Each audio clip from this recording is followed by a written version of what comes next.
그래서 이제 근데 이제 제목을 보면 이제 디스크릿하다는 건 뭐냐면 신호가 디스크릿하다는 게 아니라 우리가 아는 일반적인 신호 자체는 아날로그 컨티뉴어스합니다. 그럼 예를 들어서 그냥 원운동을 계속 하고 있어요. 근데 디스크릿하다는 건 뭐냐? 내가 측정을 할 때 여러분 측정은 어떻게 하나요? 예를 들면 1초에 한 번씩 값을 탁탁 읽을 거잖아요. 1초에 한 번씩. 아니면 뭐 1초에 1024개를 읽던 디스크릿하게 읽는 겁니다. 계속 그 값을 측정하는 게 아니라 그렇게 할 수가 없어요. 자, 그러면 어떤 일이 일어나느냐 한번 보죠. 내가 1초에 한 번씩 측정을 한다. 또는 1초에 계속 눈을 감고 있다가 1초에 한 번씩 눈을 탁탁 뜬다고 하죠. 그 같은 말이니까. 그러면 이 경우에 쭉 이렇게 돌아요. 근데 이 경우니까 1초에 90도씩 도는 거죠. 자, 그러면 여러분들 눈을 지금 떴어요. 아, 공이 여기 있네? 눈을 감았어요. 눈을 떴어요. 공이 여기 있네? 또 눈 감고, 그 다음 여기 있네? 이렇게 할 거잖아요. 됐죠? 문제 없습니다. 그 다음, 이걸 볼게요. 파이, 180도. 여기 있었어요? 그 다음, 여기 있네? 눈 감았어요. 쭉 돌다가, 이제 1초 지나면 이제 180도니까 여기 있으니까 여기 있네? 또 눈 감았어요. 그러니까 여기 있네? 이렇게 되겠죠? 그럼 실제로 우리가 느끼는 건 뭐냐 하면, 원운동을 하고 있는 게 아니라, 우리가 느끼기에는 여기 있었고 여기 있었잖아요. 얘가 이렇게 움직이고 있네라고 느껴질 거예요. 그렇죠? 맞나요? 자, 이제 그 다음이 좀 재밌습니다. 자, 이거예요, 이거. 잠깐, 요거부터 할게요, 요거부터. 이 파이. 1초에 360도 돌아요. 여기 있었네? 눈 감았어요. 눈 떴어요. 또 여기 있네? 또 눈 감았어요. 내가 느끼기에는 뭐죠? 계속 가만히 있는 거예요. 가만히 있었는지 얘가 원을 한 바퀴 돌았는지 두 바퀴 돌았는지 세 바퀴 돌아서 왔는지는 알 길이 없습니다. 맞죠? 그렇잖아요. 여기 있었고 감았다가 또 그 자리에 있어요, 계속. 그래서 그냥 우리는 제가 보기엔 계속 그 자리에 있네라고 생각하는 게 가장 내추럴한 것 같아요. 근데 이거는 2파이뿐만 아니라 4파이, 6파이 다 그렇습니다. 맞잖아요. 한 바퀴 돌아도 그 자리에 있는 거고 두 바퀴 돌아도 그 자리에 있는 거고. 자, 그러면 더 재밌는 거 요거 한번 볼게요. 자, 여러분들 저랑 같이 처음 여기 있었어요. 그럼 이제 눈 감으세요. 그럼 돌면 눈 떴어요. 여기 있어요. 또 눈 감고 돌면 그 다음은 여기 와 있겠죠? 1초 후에. 또 눈 감고 돌면 여기 와 있겠죠? 자, 여러분은 얘가 어떻게 움직이는 것처럼 느껴질까요? 얘가 그 눈 보면 여기 있다가 여기 있다가 여기 있다가 여기 있다가 이렇게 느껴질걸요? 실제는 그게 아니라 열심히 돌았는데 마이너스 이걸로 뒤로 도는 것처럼 느껴지고 있습니다.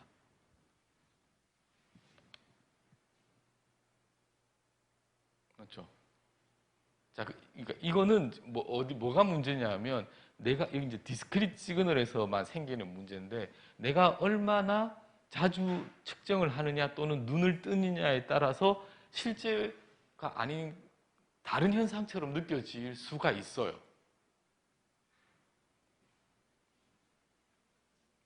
맞죠? 자, 요거를 좀 일반화하면 180보다 크면 내가 그러면 한 요쯤 와 있겠죠? 요쯤? 근데 내가 느끼기에는 이렇게 간 게 아니라 이렇게 간 것처럼 느껴질 겁니다. 180보다 크면. 그 이야기는 1초에 한 번씩 샘플링을 하면 내가 제대로 인지할 수 있는 각속도의 어퍼 리밋이 어디라는 건가요? 내가 1초에 한 번씩 눈을 감았다 떠요.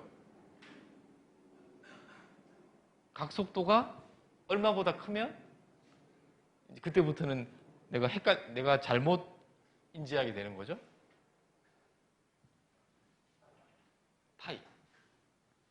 파이보다 크면 문제가 생겨요. 더 갔는데 뒤로 덜 갔다고 생각하게 느껴지는 거죠. 이거 보면.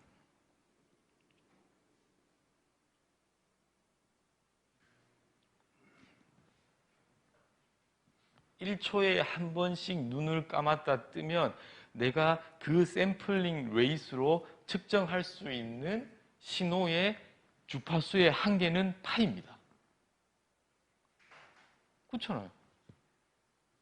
더 커지면 원신호가 돈 게 아니라 뒤로 갔다고 보인다니까요.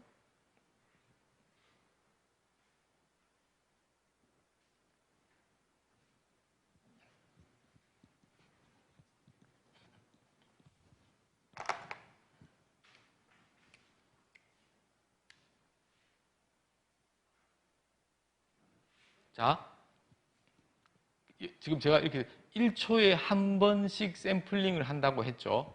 그러면 내가 만약에 샘플링 프리퀀시가 1이다. 그럼 1초에 한 번씩 샘플링 하는 거고, 그랬을 때 맥시멈 오메가가 파이라고, 얘를 F로 하면 어떻게 되나요? F를. FC로 하면 얘를 크리티컬 F로 하면 그 공식이 이거죠. 그럼 이게 파이면 F는 얼마인가요?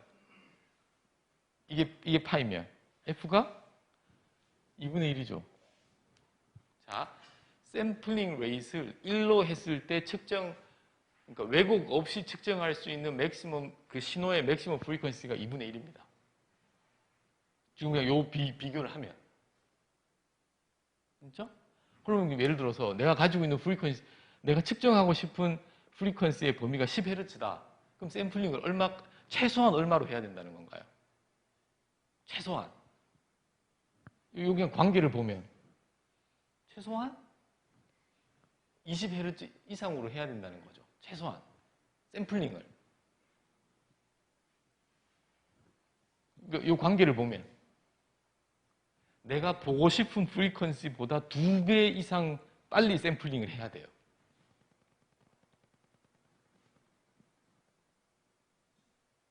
이게 지금 제가 갑자기 너무 점핑을 했나요? 아니면 괜찮나요?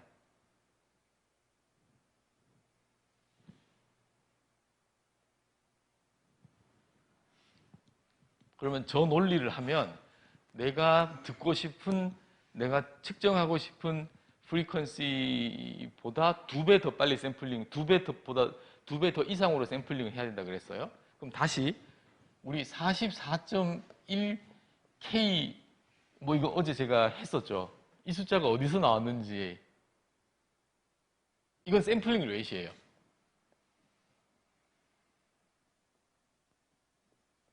그럼 이제 어떻게 될까요? 이거의 반은 뭐 대충 22.K. 그러면 2200 이렇게인가요? 헤르츠. 이거 뭐죠, 이거? 우리 가청 주파수가 20에서 2만인가 2천 막 했나요? 2만 맞나요? 예. 그러니까 뭐 2만 뭐 아니면 뭐 2만 2천 뭐 비슷하니까. 그래서 이렇게 샘플링을 해야 되는 겁니다.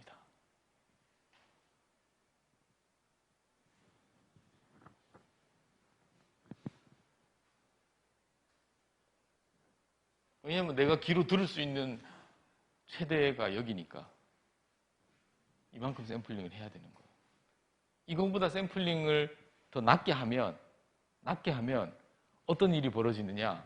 실제로 노래는 엄청 빨리 불렀는데 노래는 엄청 빨리 불러서 그 목소리는 한 바퀴에 여기 와 있는데 나는 어떻게 느끼는 거죠?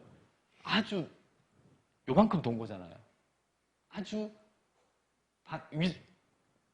그 각속도의 방향은 반대지만 아주 저주파의 소리로처럼 착각하겠죠.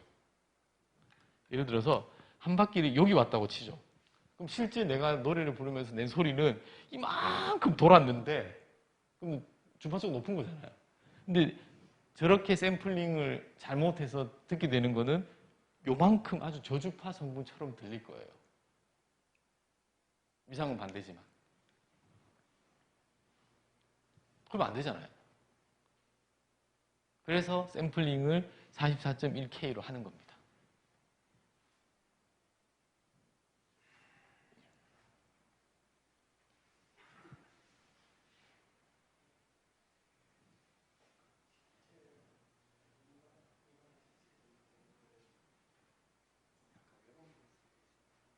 실제?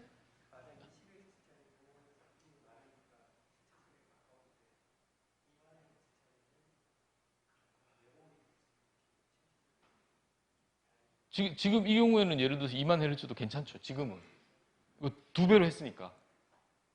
지금 2배로 했다는 것은 뭐냐면 이걸로 얘기를 하면 1초로 하면은 내가 보고 싶은 프리퀀시 범위가 여기서부터 여기까지 보겠다는 거예요. 그래서 그러면은 1로 샘플링이 1일 때 2분의 1까지만 내가 다루겠다는 거. 그 위로 하면은 디스토션이 생기는 걸 알고 있으니까. 그래서 저렇게 2만 헤르츠에서 44 1, 10, 100, 1000만. 그러니까 2만인데 4만으로 샘플링하면 괜찮은 거죠. 괜찮은 거죠. 자, 그래서 그러면 그런 얘기를 많이 할 겁니다. 예를 들어 여러분들 설비에 뭐 진동 신호, 진동이 좀 크리티컬한 데이터이다라고 생각을 이제 판단이 됐다고 치죠. 그러면 이제 업체나 아니면 여러분들이 결정해야 되는데 뭐 센서마다 아니면 센서에 달려있는 DAQ 시스템마다 샘플링 이런 걸 결정을 해야 돼요. 이거 몇 초에 그러니까 1초에 몇 개를 내가 샘플링 할 건지 우리가 결정하는 거예요. 그럼 결정하는 거에 답이 나와 있죠. 어떻게 결정을 해야 된다는 거죠? 그리고 당연히 샘플링 프리퀀시가 높을수록 비싸겠죠. 당연히 1초에 한 번 하는 애랑 1초에 1000번 하는 애랑 어떻게 가격이 같을 수가 있겠어요. 그래서 우리 입장에서는 코스트 입장에서 이걸 무조건 낮추고 싶을 겁니다. 근데 무조건 낮출 수가 없는 게 내가 보고 싶은 프리퀀시 범위가 있을 테고 그거 2배보다는 높아야 되는 거예요. 그래서 여러분들이 아셔야 되는 게 내가 이 데이터에서 뭐 예를 들어 진단을 한다고 하죠. 했을 때 아주 중요한 인포메이션이 어느 프리퀀시 영역까지 가지고 있는지를 알아야 돼요. 그럼 범위가 결정이 되겠죠? 그럼 그거 2배보다는 높게 샘플링을 하는 스펙에 되는 센서와 뭐 진동 신호에 뭐 DAQ 이런 걸 꾸려야 되는 거예요.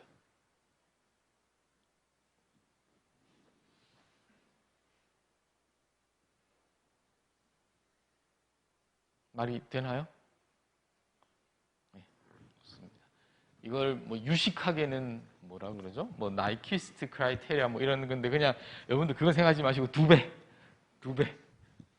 생각하시면 일단은 그게 미니멈이에요. 미니멈. 높으면 높을수록 좋죠. 근데 이제 스펙이 올라가면 비싸지니까 문제지.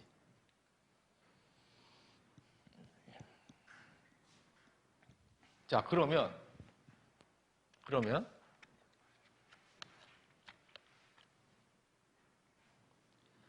1초에 한 번 샘플링 하는 시스템에서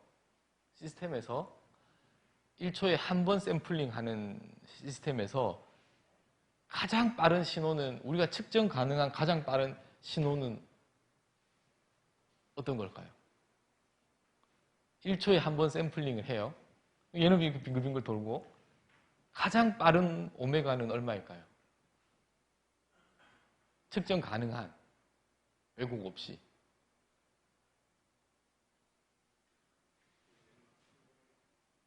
몇 파이? 다시 질문이 1초에 한 번씩 샘플링을 합니다. 제가. 근데 오메가는 도는 건데 가장 빠른 오메가는 얼마일까요? 측정 가능한 오메가 중에. 파이. 그게 뭐냐면 이것보다 더 빠른 건 없어요. 이것보다 더 빠른 건 없습니다. 왜냐하면 더 빨랐는데 실제는 더 빨랐는데 보여지기로는 천천히 이렇게 뒤로 간 것처럼 보여지니까. 그렇죠? 자, 보겠습니다. 같은 얘기예요. 이제 디스크리트하게 샘플링을 하는데 오메가가 파이가 있고 이게 있다고 치겠습니다. 그럼 숫자로 보면 우리가 이 원운동으로 한다고 했을 때 숫자는 어느 게 더 큰 건가요? 당연히 이게 더 크죠. 이게 더 빠른 건 맞아요. 왜냐하면 원을 반 돌았고 3분의 2를 돌았으니까. 아니, 여기까지 왔으니까 3분의 2가 아니죠. 4분의 3까지 갔어요. 하여튼 이게 더 빠른 건 맞는데 측정을 1초에 한 번 함으로써 자, 요게 요거고 요게 요거예요. 자, 여러분들 어느 게 더 빨리 움직인 것 같으세요? 그냥 그림만 보면 첫 번째 게 더 빨리 구운 것처럼 보이잖아요. 실제로도. 이게 그림을 그리면 얘는 원운동을 이렇게 한 거예요. 원운동을. 맞죠? 그 다음에 얘는 반을 돌고 자, 이걸 보면 여러분들은 그냥 그림을 그리라 그러면 이렇게 그릴 거예요. 이렇게. 맞죠? 그림을 그리면. 그러면 당연히 이게 더 빠른 것처럼 느껴지는데 실제로는 이거였으니까 이걸 어떻게 그려야 되죠? 어떻게 그려야 되죠? 실제는 이거 어떻게 그려야 되지? 이렇게인가? 이렇게인가요? 저도 실제는 이렇게인가요? 맞나요? 그러니까 실제는 저도 지금 하면은 예, 맞네요. 예. 실제는 이렇게 움직였던 거였는데 이렇게 느껴지겠죠. 이해가시죠? 디스크릿하게 샘플링을 하면서 발생하는 문제입니다. 알 길이 없죠. 내가 눈을 감고 있는 동안 무슨 일이 일어났는지 당연히 알 길이 없죠.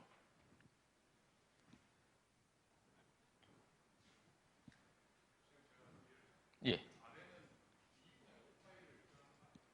제가 뭐 그림을 봤나요? 아니면 이걸 그림을 그리긴 했는데 잠시만요.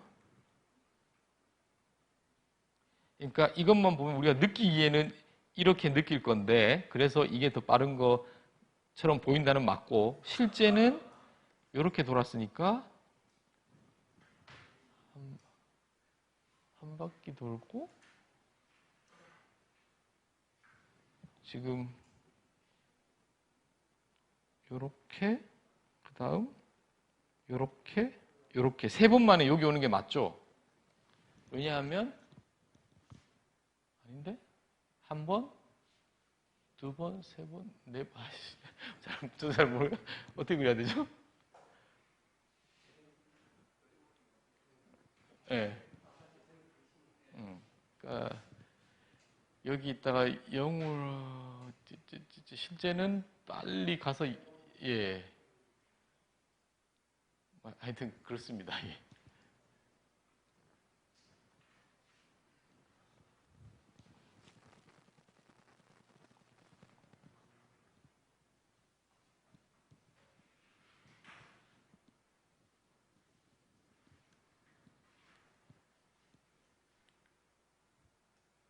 자, 그 다음 동일한 겁니다. 코사인인데 오메가를 0 이렇게 파이까지 올렸어요. 지금 이렇게 올라가는 거는 0에서 파이까지는 괜찮다고 했죠. 그래서 실제로 보면 쭉 가면은 여러분들이 보셔야 될 게 플랫이 어떻게 되는지를 보는 게 아니라 이 느낌을 보세요. 주파수가 어느 게 제일 빠른가요? 빠르게 바뀌었나요? 맨 아래 얘는 보면 이렇게 바뀐 거예요. 탁 지금 이렇게 그러니까 그림으로 그리면 이렇게 변하는 거고 얘는 이렇게 변한다고 우리가 인지가 되고 얘는 이렇게 변한 거예요. 훨씬 더 빨리 변하고 있죠, 지금 실제로도. 그런데 이제 파이가 넘어가기 시작하면 여기가 파이입니다. 점점 커졌죠? 2파이까지 갔어요. 그런데 실제는 파이에서 2파이니까 우리가 느끼기에는 더 빨라져야 되는데 플러스를 해보면 점점 더 느려지죠. 다시 원래대로 돌아가고 있는 겁니다.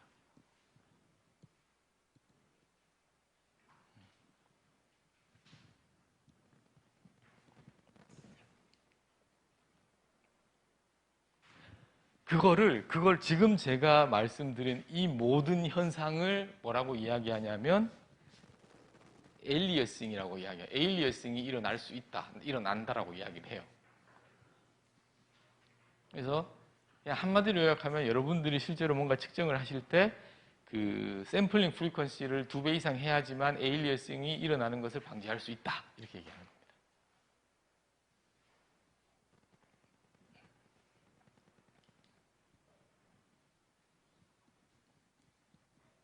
이건 뭐냐면 어떤 그림이냐, 실제로 이런 신호인데, 이 신호인데 내가 만약에 이거보다 낮은 주파수로 내가 아는 그 크라이테리아보다 낮은 주파수로 샘플링을 하면 만약 요렇게 샘플링을 했다고 치죠. 그러면 요렇게 느껴질 수도 있다는 거죠. 점이 요렇게만 찍히면 요렇게 느껴질 수도 있다는 거죠. 훨씬 더 낮은 주파수로 느껴질 수 있다는 거죠. 또는 또 다르게 했더니 어떨 때는 이렇게 변하고 있는데 신호가 안 움직이는 것처럼 느껴질 수도 있다는 거죠. 안 움직이는 게 느껴질 수도 있는 거죠. 이것도 마찬가지고. 하여튼. 그래서 그 가장 유명한 그 동영상이 여러분들도 보시는 것처럼 한번 보시면 요거. 그러다가 보면 뒤로 가는 것도 있어요. 뒤로 가는 거. 이제 왜 뒤로 가는지 알겠죠? 이 원운동이 뒤로 돌고, 정지한 것은 왜 정지하는지 알겠죠? 이제 그렇게 느껴지는 게 뭐냐면, 우리 눈이, 이거는 카메라인가요? 우리 눈인가요?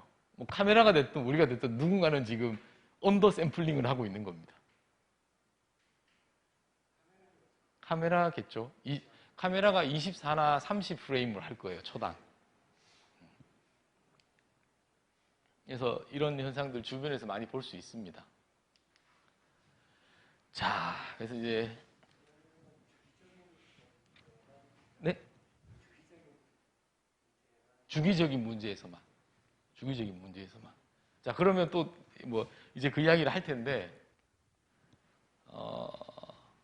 지금 질문이 뭐였냐면 주기적인 현상에서만 저런 것들이 발견되냐? 맞습니다. 맞죠? 이제 저는 세상을 어떻게 바라보냐면, 여러분, 주기적인 것은 모든 것의 근간은 원운동이에요. 좀 보여드렸잖아요. 그리고 또 이 세상의 모든 현상은 주기적인 현상입니다. 왜? 일회성으로 한번 일어나는 것도 있잖아요. 그거의 주기가 어떤 거죠? 무한된 거죠. 이 세상에 있는 모든 현상은 다 주기적입니다.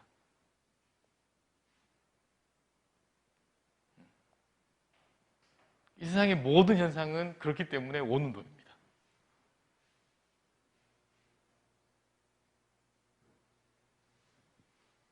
직선 운동은 반지름이 무한대인 원이에요.